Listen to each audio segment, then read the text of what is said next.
सभी मंगलाचरण करेंगे।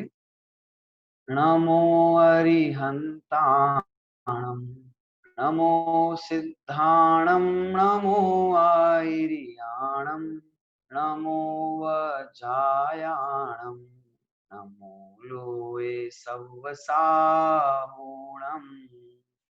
मोक्ष मार्गस्य नेतारं तारं कर्म भूभृतां ज्ञातारं विश्वतत्त्वानां वन्दे तद्गुणलब्धये। यह तत्वार्थ सूत्र नाम का महाग्रंथ है, जिसके दूसरे अधिकार के ऊपर हमारी चर्चा चल रही है। इस दूसरे अधिकार में सर्वप्रथम आचार्य देव ने जीव के 5 असाधारण भावों की चर्चा की है, क्योंकि उन असाधारण भावों को जानने से मुझ में कौन कौन से भाव होते हैं, कौन कौन से भाव हैं, कौन कौन से भाव नहीं हैं, कौन कौन से भाव प्रकट करने हैं और किस स्वभाव के आश्रय से करने हैं, इस सब बातों का बोध मुझे होता है। इसलिए आचार्य देव ने जीव तत्व की पहचान कराने के लिए इन 5 प्रकार के भावों की चर्चा की, जिसके सामान्य स्वरूप के ऊपर हमने सूत्र नंबर 1 के माध्यम से चर्चा की है। अब प्रश्न खड़ा होता है कि ये जो 5 भाव हैं, ये 5 भाव, ये तो 5 प्रकार के भाव है, पर एक भाव में कितने कितने प्रकार के और भाव होते हैं, कितने कितने भाव होते हैं, ऐसा प्रश्न खड़ा होता है। औपशमिक भाव है तो ये कितने होते हैं, क्षायिक भाव कितने होते हैं, है ना, ऐसा एक प्रश्न खड़ा होता है। तो इसके उत्तर में आचार्य देव इन 5 ही भावों के जो भेद हैं, उन भेदों को बताने के लिए और आगे उन भेदों की चर्चा करने के लिए आगे के सूत्र कहते हैं। तो इन 5 भावों के कितने कितने भेद हैं, ये बताने के लिए आचार्य देव सूत्र क्रमांक 2 प्रस्तुत करते हैं। सूत्र क्रमांक 2 हम देखते हैं।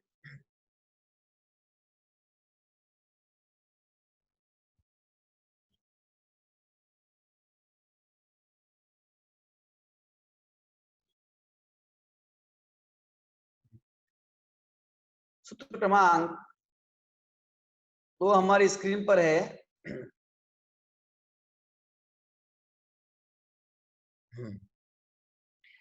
सूत्र 2 का हम पाठ करेंगे, सभी ध्यान पूर्वक उसको सुनेंगे।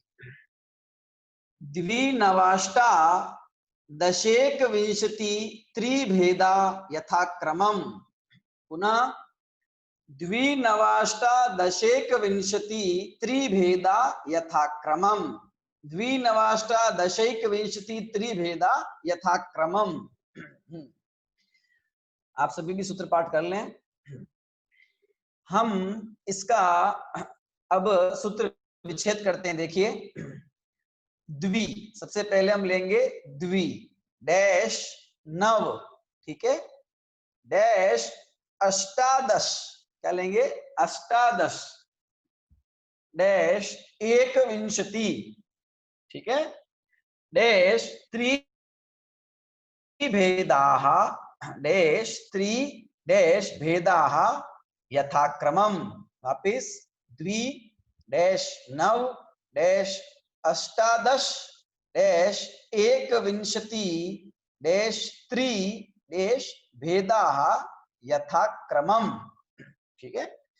तो आचार्य देव ने इस सूत्र में जो पहले 5 भाव बता के आए हैं, इन 5 भावों के भेदों की चर्चा की। तो क्या है, देखिए, 2 द्वि मतलब 2, नव मतलब 9, अष्टादश मतलब 18, एकविंशति मतलब 21 और त्रि मतलब 3। 3 भेदा भेद हैं यथाक्रम से। यथाक्रम मतलब जैसा क्रम दिया हुआ है। किधर दिया हुआ है क्रम, ऊपर वाले सूत्र में। ऊपर वाले सूत्र में जैसा इन भावों के नामों का क्रम दिया हुआ है, उसी क्रम से उन भावों के ये भेद जान लेने चाहिए। तो क्या क्रम है कि सबसे पहले औपशमिक, तो इस सूत्र में सबसे पहले द्वि, यानी कि औपशमिक भाव के 2 भेद हैं, ठीक है। दूसरा है क्षायिक, तो क्षायिक भाव के 9 भेद हैं, क्षायिक भाव के 9 भेद हैं। मिश्र भाव यानी कि क्षयोपशमिक भाव, इसके कितने, अष्टादश 18 भेद हैं, ठीक है। फिर आया औदैहिक भाव, औदैहिक भाव के कितने, एकविंशति 21 भेद हैं। और पारिणामिक के तीन भेद हैं। पारिणामिक के तीन भेद हैं, ठीक है।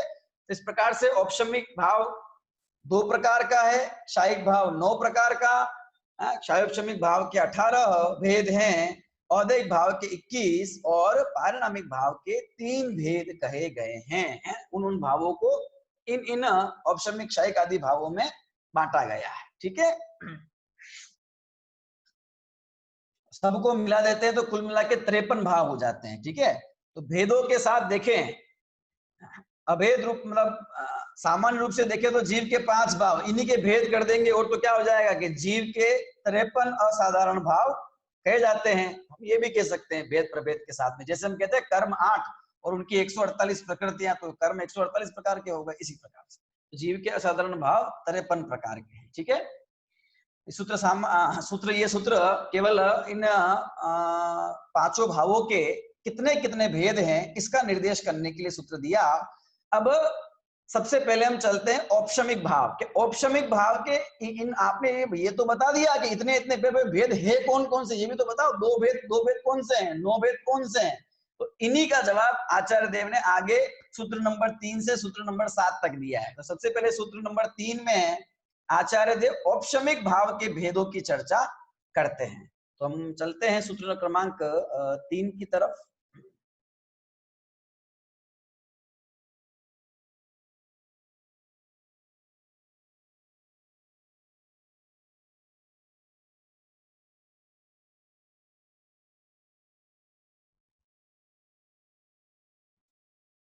देखिए सूत्र क्रमांक 3 आपके सामने है, सूत्र पाठ करता हूं, सभी सुनेंगे ध्यान से। सम्यक्त्व चारित्र्ये, सूत्र है सम्यक्त्व चारित्र, करेंगे आप सभी। इस सूत्र का हम सूत्र विच्छेद करते हैं तो सम्यक्त्व डैश चारित्र्य, है ना। सम्यक्त्व डैश चारित्र्ये, तो सबसे पहले वाले का ये भेद है, क्योंकि क्रम से बात की ना, तो यहाँ पे औपशमिक भाव के भेद है, ये सब लिखने की जरूरत नहीं, उन्होंने सिर्फ 2 सूत्र लिख दिया। सूत्र छोटा होता है हमेशा, तो क्या लिख दिया, सम्यक्त्व चारित्र्य, यानी कि सम्यक्त्व और चारित्र ये दोनों हमें कैसे पता लगा कि ये चारित्र्य के अंदर द्विवचन है, ठीक है। द्विवचन से पता पड़ा कि ये 2 चीजें हैं, एक सम्यक्त्व और एक चारित्र, ये 2 भाव है। और पहले के भी आए हैं, है ना, कि द्विभाव हो भेद है इसके। तो सूत्रार्थ देखिए क्या है सूत्रार्थ, औपशमिक भाव के 2 भेद हैं, औपशमिक सम्यक्त्व और औपशमिक चारित्र, ठीक है। तो इस औपशमिक भाव के 2 भेद कहे हैं, एक औपशमिक सम्यक्त्व और दूसरा औपशमिक चारित्र।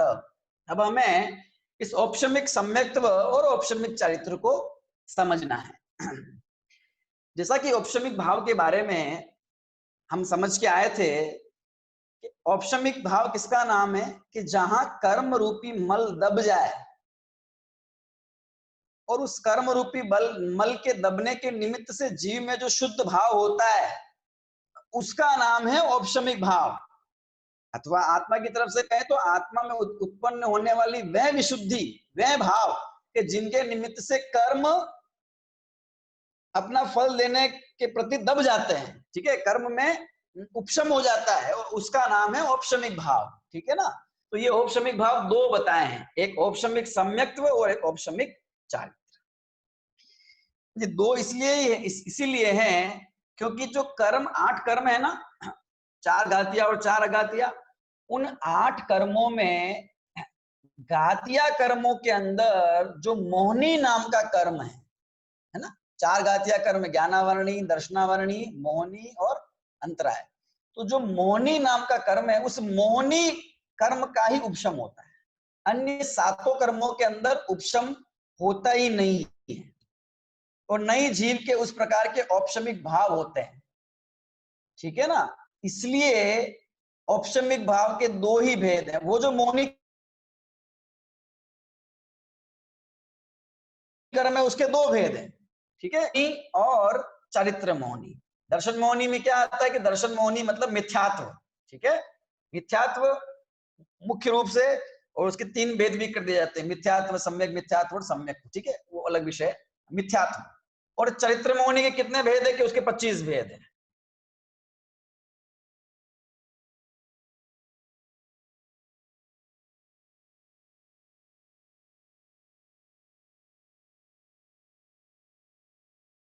फिर जो नौकशा है, प्रत्याखाना वर्ण संज्वलन, ऐसे करके 25 भेद तो हो गए चरित्र मोनी के, और 3 भेद हो गए टुकड़े करके, है ना। वैसे तो मुख्य एक ही है, तो 3 भेद हो गए किसके, दर्शन मोहनी के। तो ऐसे मोहनी कर्म के कुल मिला के 28 भेद हैं, ठीक है। अब औपशमिक सम्यक मतलब औपशमिक सम्यक दर्शन, ठीक है। श्रद्धा गुण की सम्यक पर्याय, सम्यक दर्शन मतलब श्रद्धा गुण, ठीक है, और चरित्र मतलब चरित्र गुण, ठीक है। तो औपशमिक सम्यक का मतलब होता है जीव की श्रद्धा गुण की वह निर्मल पर्याय जिसके होने पर दर्शन मोहनी कर्म दब जाता है, उसका निमित्त पाकर, अथवा दर्शन मोहनी कर्म के दबने से। कर्म का दबना तो प्रश्न खड़ा होता है ना, कौन सा कर्म, कि दर्शन मोहनी कर्म, कि दर्शन मोहनी कर्म के दबने पर उस निमित्त से जीव में जो विशुद्ध भाव पैदा होता है, श्रद्धा गुण की जो निर्मलता पैदा होती है, श्रद्धा गुण की सम्यक बना पैदा होता है, उसका नाम है औपशमिक सम्यक दर्शन। इसलिए क्योंकि वह श्रद्धा गुण का सम्यक परिणमन है। वह अब वो जीव अपनी आत्मा को मैं जान रहा है, उसकी श्रद्धा मैं आत्मा में आ गई है, तत्व की श्रद्धा हो गई उसे, अतत्व की श्रद्धा नहीं रही, जो स्वतत्व है उसकी।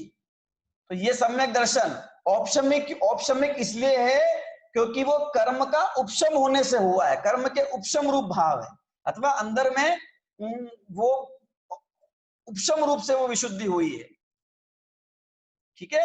अब जब इस जीव के वो मोहनी कर्म, दर्शन मोहनी कर्म का उपशम होता है, तो अकेले दर्शन मोहनी कर्म का उपशम नहीं होता है, साथ में इस चारित्र मोहनी में भी जो पहला वाला है ना, अनंतानुबंधी, अनंतानुबंधी क्रोध, मान, माया और लोभ, इनका भी उपशम होता है।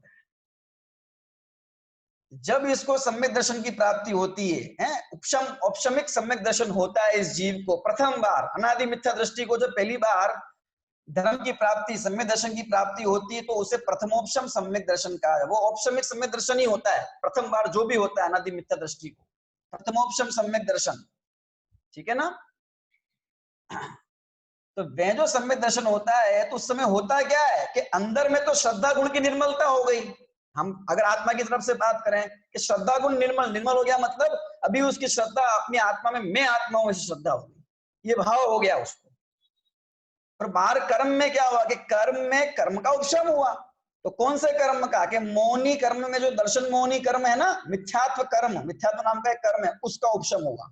और क्या हुआ कि और इस चरित्र मोहनी कर्म के अंदर जो अनंतानुबंधी क्रोध, अनंतानुबंधी मान, अनंतानुबंधी माया और अनंतानुबंधी लोभ, ये 4 कषाय, अनंतानुबंधी वाली 4 कषाय, इनका भी उपशम होता है। तो ये कहा जाता है कि मौनी कर्म की 7 प्रकृतियों का उपशम, वो जो मिथ्यात्व है ना, अपेक्षा भेद से बाद में उसके 2-3 टुकड़े होते हैं, वो अलग बात है। अभी आप समझ लीजिए कि मौनी कर्म 4 तो ये हो गए, क्रोध मान माया लोभ, चरित्र मौनी वाले, और इधर एक मिथ्यात्व, ये 5 हो गए। इन 5 प्रकृतियां, यानी 5 मौनी कर्म के ये 5 भेद, जैसे प्रकृति भी कहते हैं कर्मों के भेद को, ये 5 प्रकृतियां दब गई।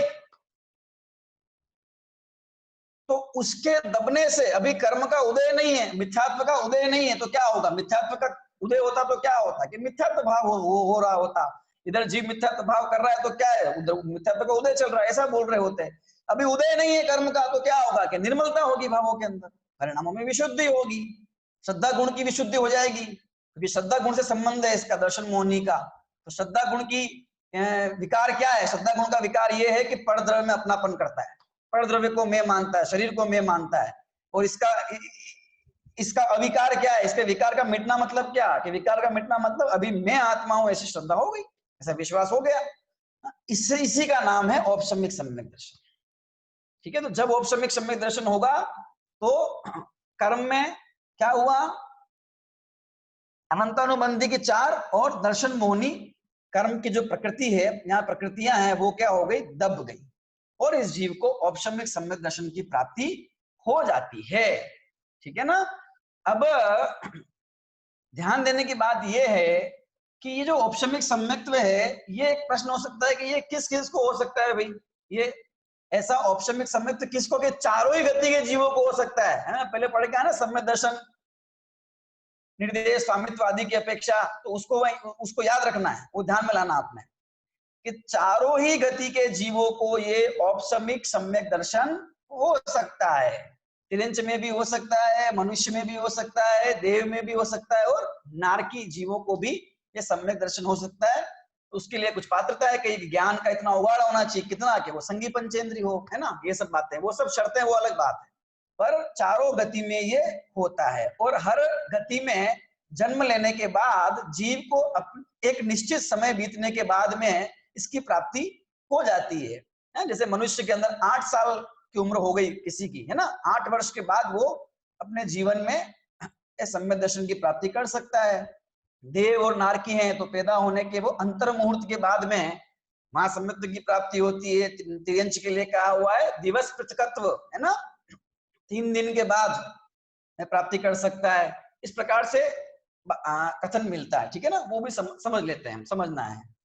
तो इस प्रकार से ये औपशमिक सम्यक दर्शन, तो ये अनादि मिथ्या दृष्टि जीव, पहली बार जिस जीव को आज तक कभी सम्यक दर्शन की प्राप्ति नहीं हुई, उस जीव को जब पहली बार सम्यक दर्शन की प्राप्ति होगी तो उसको ये औपशमिक सम्यक दर्शन की ही प्राप्ति प्रथम होती है। इसीलिए इसका एक नाम प्रथमोपशम सम्यक दर्शन भी होता है, ठीक है, प्रथमोपशम सम्यक दर्शन, ठीक है। ये हो गए सम्यक दर्शन की बात, है ना, सम्यक्त्व की बात। अब जिसको ये सम्यक्त्व पैदा होता है, अगर काल की अपेक्षा देखें तो उसका संसार में रहने का काल अर्धपुद्गल परावर्तन ही बाकी होता है, उसी को होता है ये। जिसका अर्धपुद्गल परावर्तन से ज्यादा का समय बाकी है इस संसार में रहने का, उसको ये सम्यक्त्व की प्राप्ति नहीं होगी, तभी जब अर्धपुद्गल परावर्तन काल शेष होगा, यहां उससे कम होगा, ठीक है। इसी को हम ये कहते हैं कि एक बार सम्यक दर्शन होने पर ये जीव अर्धपुद्गल परावर्तन काल से ज्यादा इस दुनिया में, इस संसार में नहीं रहता, फिर उसको मोक्ष हो जाता है। तो इसको हम इस रूप में भी कह सकते हैं, ठीक है ना। तो ये एक कथन काल की दृष्टि से भी कर सकते हैं अपन, ठीक है। फिर एक प्रश्न खड़ा होता है कि ये औपशमिक सम्यक दर्शन कितनी बार हो सकता है जीव को, कि ये औपशमिक सम्यक दर्शन जीव को असंख्यात बार, उस अर्धपुद्गल परावर्तन के काल में असंख्यात बार हो सकता है। प्रथमोपशम सम्यक दर्शन की अपेक्षा बात कर रहा हूं, है ना, असंख्यात बार ये हो सकता है, ठीक है ना। और इसका काल कितना है, टाइम कितना है, क्योंकि हमने औपशमिक की बात की ना, टाइम कितना है कि टाइम अंतर मुहूर्त है बस। औपशमिक सम्यक्त्व हो या औपशमिक भाव का समय ही अंतर मुहूर्त है, कि हुआ और अंतर मुहूर्त तक रहेगा। अभी अंतर मुहूर्त का मतलब समझना ना, बताया था मैंने, 48 मिनट से कम का समय। अब वो यथा योग्य अंतर मुहूर्त है सबका, क्योंकि आपको हर जगह अंतर मुहूर्त शब्द सुनने मिलेगा, तो अंतर मुहूर्त के आगे आप यथा योग्य अंतर मुहूर्त, यानी कि अपने हिसाब का अंतर मुहूर्त, ये समझ लेना। क्योंकि अंतर मुहूर्त में बहुत भेद है, क्योंकि 25 मिनट का मतलब भी अंतर मुहूर्त है, और 1 मिनट का मतलब भी अंतर मुहूर्त है, और 45 मिनट का मतलब भी अंतर मुहूर्त हो गया। ऐसे भेद है बहुत सारे। अभी 25 मिनट का मतलब भी अंतर मुहूर्त, 26 मिनट का अंतर मतलब भी अंतर मुहूर्त, 25 और 26 के बीच में समय के जितने भेद हो सकते हैं वे सब अंतर मुहूर्त। इसलिए यथा योग्य अंतर मुहूर्त का प्रयोग मिलता है शास्त्रों में, ठीक है ना। तो अंतर मुहूर्त काल है इसका, कम से कम भी और अधिक से अधिक भी, अंतर मुहूर्त काल से ज्यादा रह नहीं सकता है। तो अंतर मुहूर्त काल के बाद में वह सम्यक दर्शन छूट जाता है, उस प्रकार का भाव जीव का छूट जाता है। भाव छूट जाता है तो इधर क्या हुआ कि कर्म दबे हुए थे, वो मौनी कर्म, उसका उदय आ जाता है। अनंतानुबंधी क्रोध मान माया लोग, फिर से उनका उदय आ जाता है। इस प्रकार का भाव बनता है, ठीक है ना। ऐसा क्यों होता है कि भाई उदय होता है और छूट जाता है, कि ये ऐसा स्वभाव है इस औपशमिक भाव का, ठीक है। लेकिन ये भाव इस बात की गारंटी दे देता है उस जीव को कि भाई छूट भले ही गया है, लेकिन ये संसार भी छूटने वाला है। ये औपशमिक भाव छूटा है तो कोई बात नहीं, लेकिन ये संसार भी छूट जाएगा। अधिक से अधिक अर्धपुद्गल परावर्तन, उससे कम में भी हो सकता है। तो ये जीवन में मोक्ष जाने की गारंटी समझ लीजिए इस भाव से उस व्यक्ति को मिल जाती है कि हाँ भाई मैं अब मोक्ष जाऊंगा, पक्का हो, ऐसा विश्वास पक्का हो जाता है, बनी रहती है धारा, है ना। तो औपशमिक सम्यक दर्शन, ठीक है, ये औपशमिक सम्यक्त्व का मतलब औपशमिक सम्यक दर्शन ही हुआ। अभी हम बात करते हैं औपशमिक चारित्र की। जैसे दर्शन मौनी कर्म का उपशम होने पर औपशमिक सम्यक दर्शन की प्राप्ति होती है, इसी प्रकार इस औपशमिक चारित्र की प्राप्ति चरित्र मौनी कर्म का पूरी तरह से उपशम हो जाने पर होती है। चरित्र मौनी कर्म का उपशम हो गया। अभी चरित्र मौनी कर्म मतलब क्या कि राग द्वेष। चरित्र मौनी मतलब क्या कि राग द्वेष। राग द्वेष मतलब कषाय। इन 25 कषायों को हम संक्षेप में राग द्वेष भी कह सकते हैं। 13 कषाय राग रूप है, 12 द्वेष रूप है, सुना ना। तो राग द्वेष दब गए, अभी उस जीव को ना राग है ना द्वेष है, ऐसी अवस्था आ जाती है औपशमिक चरित्र में। तो क्या है कि वो वीतरागी है, उतने समय के लिए वीतरागी है वो, जब तक उसका वो औपशमिक भाव है, नहीं कि वो वीतरागता का भाव, ये कह सकते हैं हम उसको, औपशमिक वीतरागता। क्यों? क्योंकि उस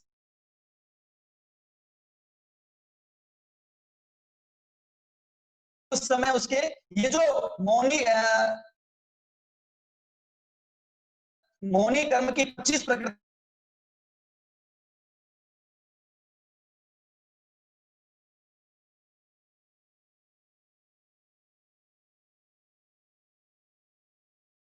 प्रकृतियां हैं, वो सब की सब दब जाती है, उनका उदय नहीं होता। ऐसी अवस्था, उसका नाम है औपशमिक चारित्र। औपशमिक सम्यक तो बहुत पहले हो जाता है, पहले होता है, औपशमिक चरित्र बाद में होता है। तो ऐसी अवस्था कब आती है जीव के? वो आती है और अंतर्मूर्ति रहती है कि जो 11वां गुण स्थान का है ना, 11वां गुण स्थान, हमने सुना होगा कि 11वें गुण स्थान में आके जीव वापिस गिरता ही गिरता है। वो जो 11वां गुण स्थान है, उसका एक नाम क्या है? उपशांत मोह। उसका नाम है उपशांत मोह।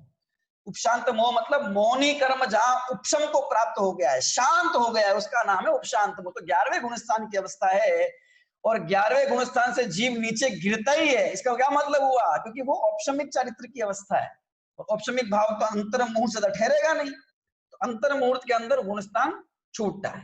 ठीक है ना। तो इस प्रकार से ये औपशमिक सम्यक्त्व और औपशमिक चारित्र। ठीक है। दर्शन मौनी कर्म दब जाना और चरित्र मौनी की 4 प्रकृतियां दब गई, ये औपशमिक सम्यक दर्शन हो गया। पूरी तरह से मौनी कर्म दब गया, उसका नाम हो गया औपशमिक चारित्र। और औपशमिक चारित्र भी बहुत निर्मल पर्याय है, और औपशमिक सम्यक्त्व ये तो निर्मल पर्याय है ही। ठीक है ना। जीव को प्रथम में प्रथम सम्यक दर्शन की प्राप्ति इसके निमित्त से जो होती है, वो औपशमिक सम्यक दर्शन के रूप में ही होती है। अब औपशमिक भाव समझ लीजिए क्या है। अगर हम ये कहें कि कोई फिल्म है, 3 घंटे की कोई पिक्चर है, तो वो 3 घंटे की पिक्चर का पहले एक ट्रेलर आता है, ट्रेलर है ना। उस ट्रेलर में क्या होता है कि वो पूरी पिक्चर नहीं दिखाई जाती है, उस पिक्चर का एक अंश दिखाया जाता है। वो ट्रेलर बहुत छोटा होता है, 1 मिनट का, 2 मिनट का, 5 मिनट का, और पिक्चर तो पूरी 3 घंटे की है। तो अभी ये जो शायिक भाव है ना, उन शायिक भाव का ट्रेलर है ये औपशमिक भाव। अंतर मुहूर्त की है, लेकिन वो अंतर मुहूर्त में वो अनुभूति है कि जैसे अनुभूति शायिक भाव में होती है। इतना है कि ट्रेलर जैसे छोटा होता है, तो वैसे ही औपशमिक भाव भी कुछ समय का है, और वो शायिक भाव अनंत काल का है।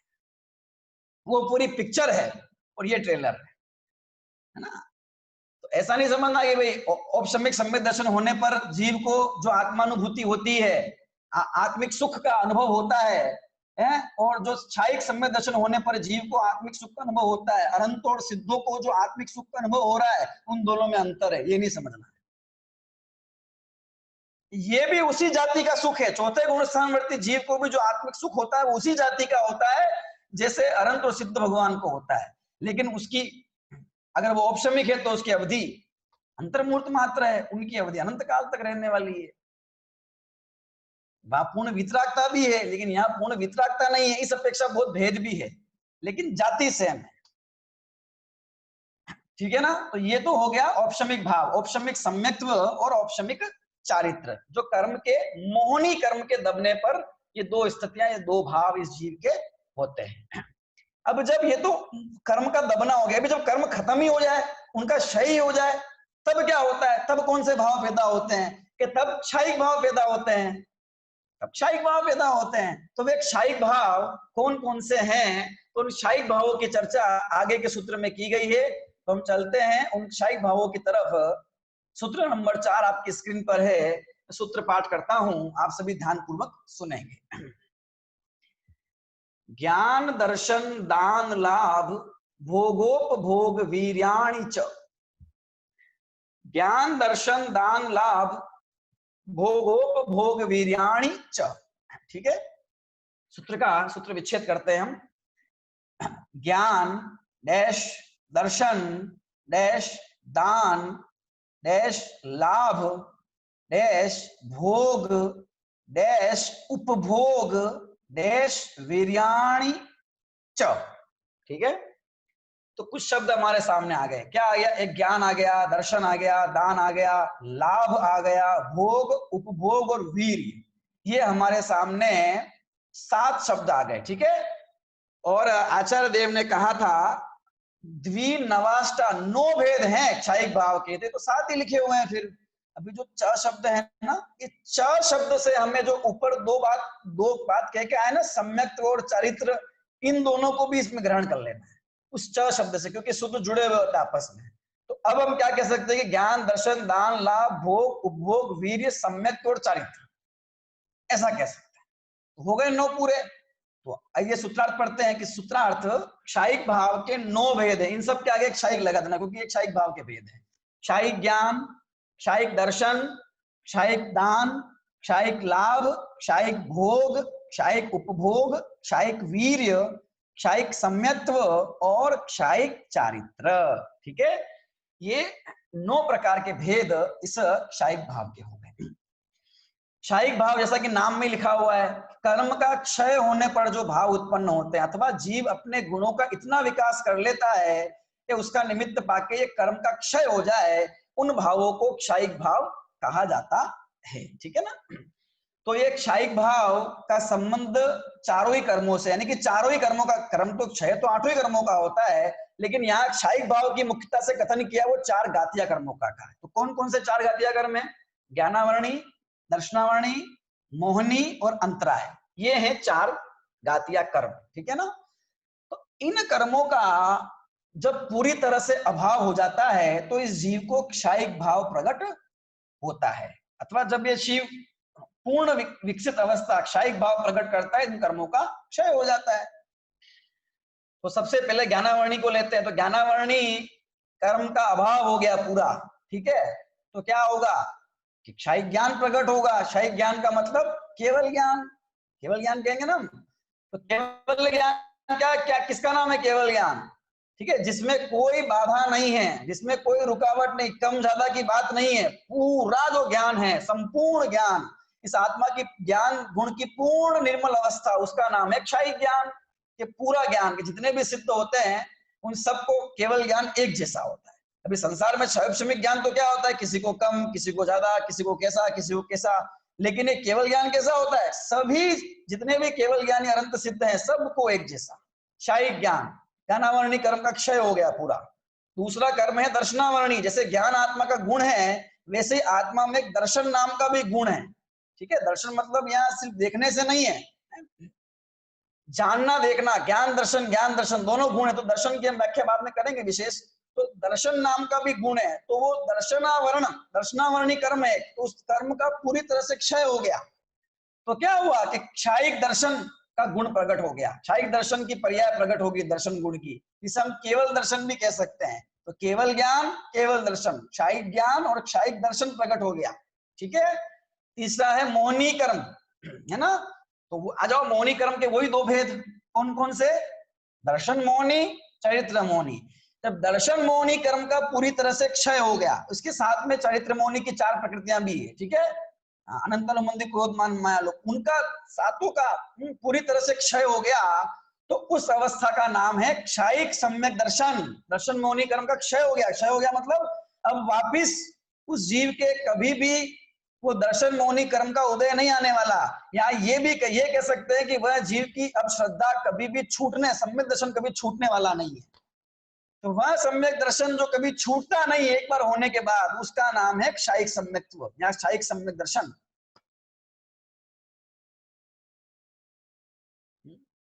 अब ये किसको होता है कि अनंत और सिद्ध? अरे अनंत और सिद्धों को तो होता ही है, लेकिन ये साधक अवस्था में चौथे गुण स्थान में भी जीव को प्रकट हो जाता है। बाकी सब क्षायिक भाव प्रकट नहीं होते, लेकिन एक क्षायिक सम्यक दर्शन प्रकट हो जाता है, और इस क्षायिक सम्यक दर्शन के बल पर ये सारे भाव प्रकट होते हैं। क्योंकि धर्म का मूल सम्यक दर्शन है। मोक्ष महल की प्रथम सीढ़ी या भी न ज्ञान चरित्रा, सम्यक तान लय सो दर्शन धारो भव्य पवित्रा। तो शायिक सम्यक दर्शन सबसे पहले होता है, उधर भी औपसम्यक सम्यक दर्शन सबसे पहले, सम्यक दर्शन सबसे पहले होता है धर्म के मार्ग में। ये धर्म का मार्ग है ना, ठीक है। तो मोहनी कर्म का क्षय हो गया, दर्शन मोहनी कर्म का पूरी तरह से। इधर से 4 प्रकृति अनंत अनुबंधी आदि वो उनका क्षय हो गया, शायिक सम्यक दर्शन। शायिक चरित्र में क्या होगा कि मौनी कर्म का पूरी तरह से क्षय हो जाना, क्योंकि दर्शन मौनी का तो हो ही गया, अभी चारित्र मौनी की जो प्रकृतियां बची उनका भी पूरी तरह से क्षय हो जाना। इसका मतलब पूर्ण वीतरागता, राग द्वेष पूरी तरह से खत्म और पूर्ण वीतराग दशा प्रकट हो जाना।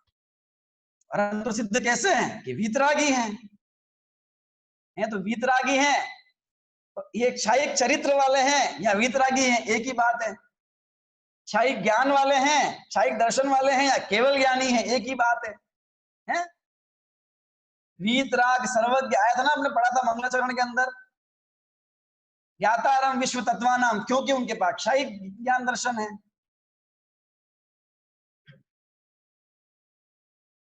मौनी कर्म का जिन्होंने भेद कर दिया है, सम्यक शायिक सम्यक शायिक चारित्र, ये लब्धि है उनकी, ये लब्धियां, इनको इन 9 भावों को 9 लब्धियां भी, लब्धि मतलब प्राप्ति, ये इसीलिए उनके आगे श्री लिखते हैं। श्री मतलब लक्ष्मी होता है कि ये लक्ष्मी प्रकट हो गई है उनको, ये लब्धियां प्रकट हो गई है उनको।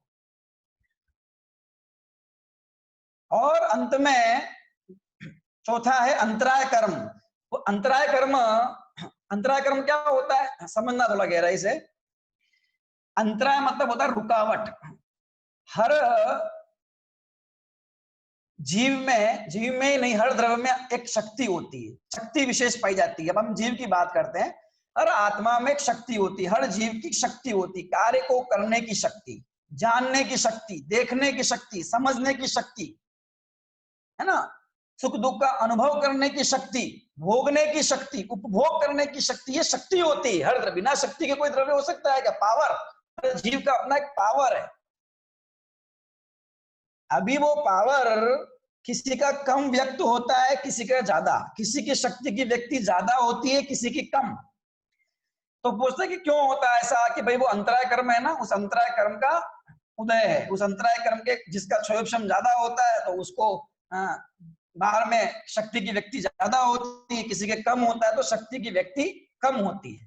पर हर जीव के अंदर शक्ति होती जरूर है और वो व्यक्त भी होती है, ठीक है। तो अंतराय कर्म क्या करता है कि वो शक्ति की व्यक्ति को रोकने का कार्य करता है ना, कर्म की तरफ से बात कर रहे हैं। बाकी जीव के पर्याय की खुद की अयोग्यता के कारण वो शक्ति पूरी तरह से प्रकट नहीं हो पाती है। किस चीज की शक्ति? शक्ति मतलब क्या क्या करता है वो जीव बाहर में? देखिए, शक्ति को समझाने के लिए उदाहरण बाहर के दिए जा सकते हैं, है ना। उदाहरण बाहर के, भाई कोई इंसान इसमें बहुत शक्ति है, मतलब क्या समझे नहीं, शक्ति मतलब क्या कि इसमें इतनी शक्ति है कि बड़ी बड़ी चट्टान उठा के अलग कर सकता है, इसमें इतनी शक्ति है कि एक पंच के अंदर दीवार तोड़ सकता है। तो अभी इसको समझाने के लिए हमने क्या किया, भेद रूप से बात की बाहर से। बाकी शक्ति तो अंदर की है, खुद की ताकत है। ये तो शरीर की अपेक्षा बात हो गई। तो जैसे शरीर की शक्ति है ना, वैसे आत्मा भी शक्तिवान तत्व है, शक्तिवान तत्व है। उसकी शक्ति में जो रुकावट डालता है, उस शक्ति की व्यक्ति में जिससे रुकावट पैदा होती है, ऐसा वो अंतराय कर्म है। अब इस अंतराय कर्म का पूरी तरह से अभाव हो गया तो क्या हुआ कि संपूर्ण शक्ति प्रकट हो गई, आत्मा का पूरा पावर प्रकट हो गया, पूरी ताकत प्रकट हो गई है। शक्तिमान तत्व है यह आत्मा, प्रत्येक जीव शक्तिमान है। तो जब वह अपनी शक्ति को पहचानता है, अपनी दृष्टि करता है, पारमाणिक भाव की दृष्टि करता है, तो वो शक्ति की व्यक्ति पर्याय में बढ़ती जाती है। एक समय ऐसा आता है कि वह संपूर्ण शक्तिमान हो जाता है। उसका नाम है क्षायिक, दान, लाभ, भोग, उपभोग और वीर्य। क्योंकि ये अंतराय कर्म के 5 भेद हैं, है ना। दान है, दानांतराय कर्म, लाभांतराय कर्म, भोगांतराय कर्म, उपभोगांतराय कर्म और वीर्यांतराय कर्म, ये 5 है उसके भेद।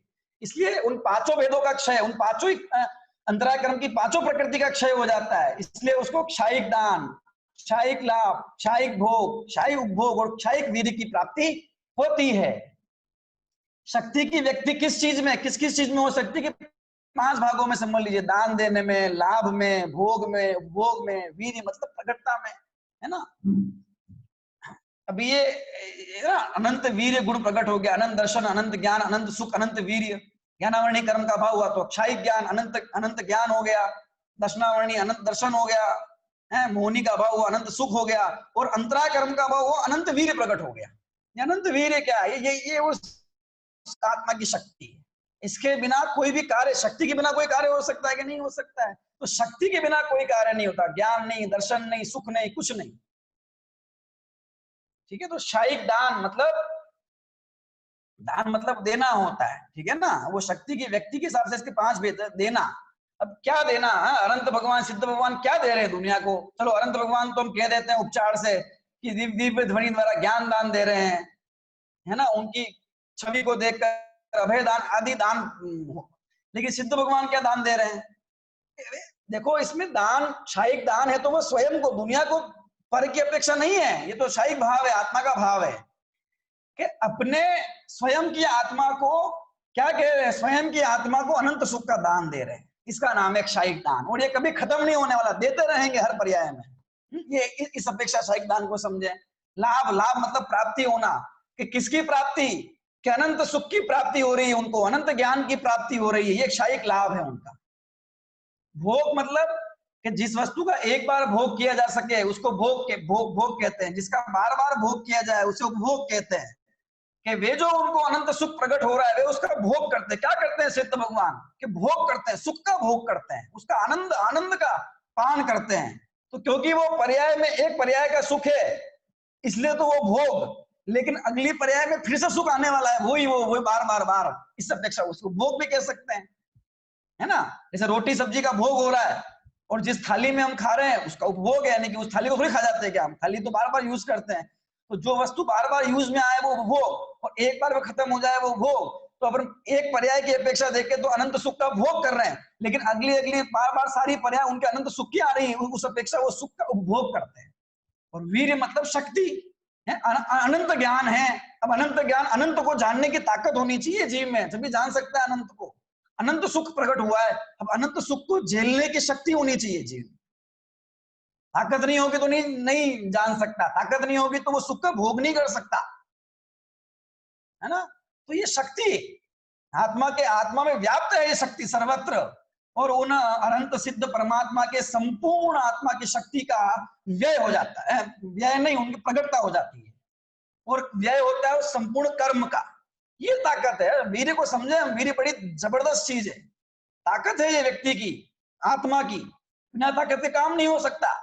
बस हर जो संसारी है उनके अलग अलग प्रकार से शक्ति की व्यक्ति होती है, और अनंत के पूरी शक्ति की व्यक्ति होती है, शक्तिमान है वे। अभी हम बात करें कि क्या कर सकते हैं, शक्तिमान है तो बाहर की बात मत करो, करने में तो इतना कर सकते 3 लोग को पूरा उलट देवे, इतनी शक्ति है। लेकिन कभी उल्टेंगे नहीं, घबराने की जरूरत नहीं है। ऐसा विकल्प, ऐसा निम्न विकल्प उनको आता ही नहीं, ऐसी इच्छा उनको होती ही नहीं। इच्छा कुछ नहीं है लेकिन शक्ति पूरी है ना।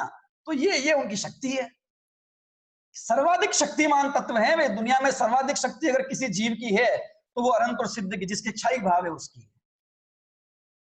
क्षायिक भाव नहीं हो, क्षायिक वीर्य नहीं हो तो वे अनंत को जान सकते हैं। हम थोड़ा सुनते हैं, थोड़ा ज्ञान हो जाता है तो सहन नहीं होता है, उसको हम झेल नहीं सकते हैं, भूल जाते हैं, भूलने लग जाते हैं, कुछ भूलते हैं, कुछ याद रहता है।